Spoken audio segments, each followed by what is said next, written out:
Magandang gabi, Kalabari.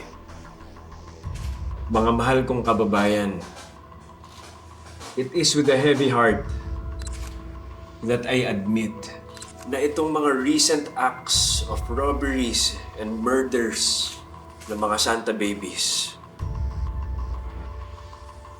kasalanan ko to.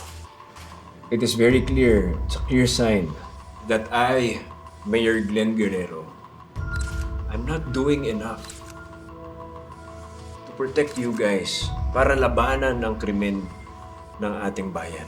Pero ginagawa na ng mga otoridad ang lahat ng makakaya nila para mahuli at mapanagot ang mga Santa Babies na yan.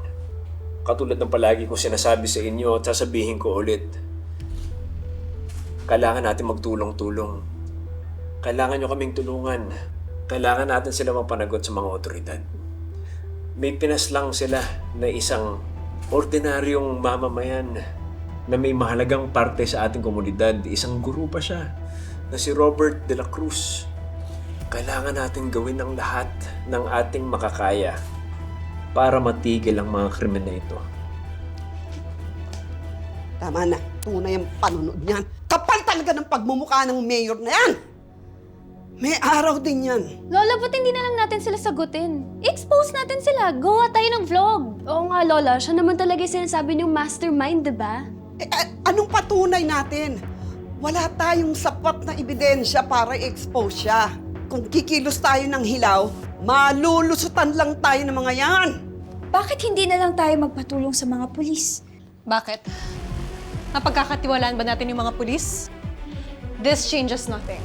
Tuloy ang misyon. Yung mga perang ninakaw natin, let's put it into good use.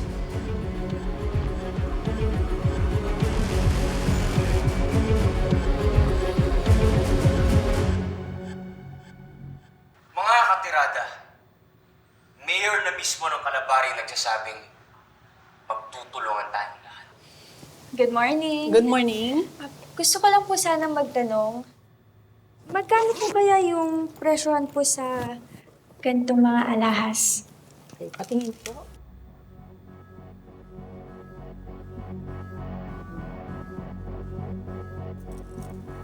Check ko lang po, ha. Marami-rami po ito, Mama. Ano po ito? Regalo sa inyo? Opo, regalo po yan sa akin. Okay. Saglit lang po. Kailangan ko lang po ito i-check. Kuya Romel! Po. Tawag lang po ako sa landline. Babalik po ako. Saglit lang. Sandali na po, Ma'am. Sige po, ma'am. Sa mga katirada ko po riyan sa Kalabari, hindi po kayo nag-iisa. Kasama po niyo kung lalaban sa kriminalidad. Sama-sama natin babagsakin ang Santa Babies.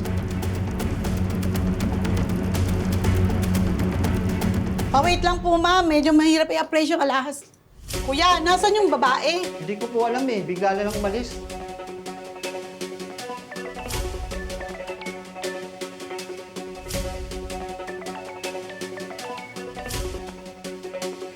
Santa Babies. Hello? Sergeant Enriquez, mali yung iniisip mo. Talaga, alam mo. Kahit ako gulong-gulo sa inyo eh. Ano ba talaga pinaglalaban nyo? Pati yung teacher, pinatay nyo? Hindi naman korap yun Hindi kami yung may gawa nun. Hindi ko alam kung sino, pero malamang, yung may pakananon, yung mga kinakalaban namin corrupt. Alam nyo, sinundan ko yung clue na binigay nyo sa akin. Bakit hindi si Mr. Ong yung pinagnakawan nyo? Pinasok talaga namin yung bahay niya. Siya talaga yung ninakawan namin kahapon. Kaya nga kahit kami nagulat nung si Mr. De La Cruz yung lumabas sa balita. Pwede ba? Itigil na natin tong laro na to. Tama na yung mga clues na yan. Sabihin nyo na sa akin kung sino sila. Kung talagang galit kayo sa mga korap na yan, ilabas nyo na. Magtulungan tayo. Sergeant Enriquez, hindi pa to yung tamang panahon. Pasensya na. Pero, aayusin namin to. Kung talagang yung mga kalaban nyo may gawa nito, mag-iingat kayo. Delikado rin yung buhay nyo. Salamat sa concern.